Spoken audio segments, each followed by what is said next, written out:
Exercise 5.2 का second last question है, जिसमें हमसे पूछा है कि सुब्बा राव नाम का कोई व्यक्ति है। 1995 में भाई साहब ने क्या करा, 5,000 रुपए के मासिक वेतन पर कार्य आरंभ किया, ठीक है, और प्रत्येक वर्ष 200 रुपए की जो है वेतन वृद्धि प्राप्त करी, ठीक है। किस वर्ष में उसका वेतन 7,000 रुपए हो जाएगा, ठीक है। तो पहले बोला है किस वर्ष में, है ना, तो वो हमें सन बताना है, ना कि इतने साल बाद। पहली बात क्लियर हुई। दूसरा कि अगर हम इसको ध्यान से देखें, तो हमारे पास क्या है, एपी दे रखी है एक, कि भैया टाइम जो है ना उसको रख लो बाद के लिए, सेव करके रखे। 5,000 रुपए का मासिक वेतन पर कार्य किया, तो देखो 5,000 रुपए का क्या था, मासिक वेतन था, और प्रत्येक वर्ष 200 रुपए की वृद्धि हुई, अर्थात ए हमारा क्या हो गया भैया, 5,000 रुपए हो गया, और डी जिसको हम सर्वांतर कहते हैं क्या हो गया, 200 रुपए हो गया। तो एपी बनाना चाहिए, इससे कैसे बनेगी, 5,000, 5,200, 5,400, है ना, तो ऐसे जुड़ते जुड़ते बढ़ती जाएगी। और जो हमारा आखिरी दे रखा है आंकड़ा, वो है कि भाई किस वर्ष में उसका वेतन जो है वो 7,000 रुपए हो जाएगा, यानी अंतिम अमाउंट क्या दे रखा है, यानी ए एन दे रखा है हमें 7,000 रुपए।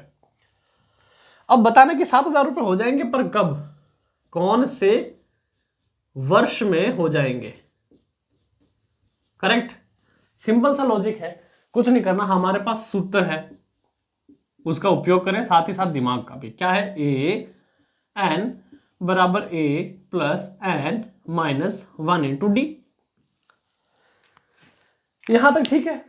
अब देखो वैल्यूज पुट करनी है भैया। एन की वैल्यू क्या आ गई हमारी 7,000, क्यों, टारगेट क्या है 7,000 का है। ए की वैल्यू क्या थी 5,000, क्योंकि पहला वेतन 5,000 से शुरू किया था उसने। एन हमें निकालना है, डी हमारे पास पता है हमें भैया कितना था, 200 था सर्वांतर, तो ये आ जाएगा 200। तो देखो 7,000 में से 5,000 गया, 7,000 माइनस 5,000 बराबर एन माइनस 1 इंटू डी। कितना बचेगा 2,000 बराबर एन माइनस 1 इंटू डी। तो डी क्या हो जाएगा, गुणा में है, इस तरफ आ जाएगा भाग में,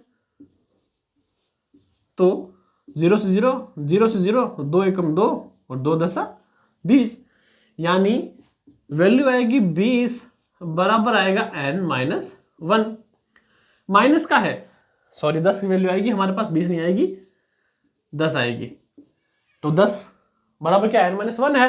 तो भैया यदि हम 10 बराबर n माइनस 1 है, तो माइनस का प्लस इस तरफ हो जाएगा, यानी 10 प्लस 1 बराबर n बराबर 11 बराबर n। तो देखो आंकड़ा आएगा जो पद होगा, यानी 11वें वर्ष, क्या है 11वें वर्ष जो होगा वो भैया इसको जो वेतन है इसका 7,000 रुपए हो जाएगा। परंतु होगा कब, तो देखो सिंपल सी बात है, हमें दिया गया वर्ष कौन सा था, क्या दे रखा था 1995, प्लस 11 जोड़ दो, 5 और 1 6, 9 और 10 का 0, वहां से लगी 10 का 0, वहां से लगी 1 2, कितना हो जाएगा 2006। यानी कि 2006 में जो सुब्बा राव है उन भाई साहब की जो सैलरी है वो कितनी हो जाएगी, 7,000 रुपए हो जाएगी मासिक वेतन। तो ये क्वेश्चन हो गया आपका यही खत्म। अच्छा लगा तो लाइक करो, बहुत अच्छा लगा, और अगर कोई पर्टिकुलर क्वेश्चन की डिमांड है कमेंट मारो। चैनल पर नए हो, पहली बार देख रहे हो, चैनल खो ना जाए, भूल ना जाओ, तो अभी से सब्सक्राइब करके रख लो। फिर मिलते हैं क्वेश्चन नंबर 20 के साथ।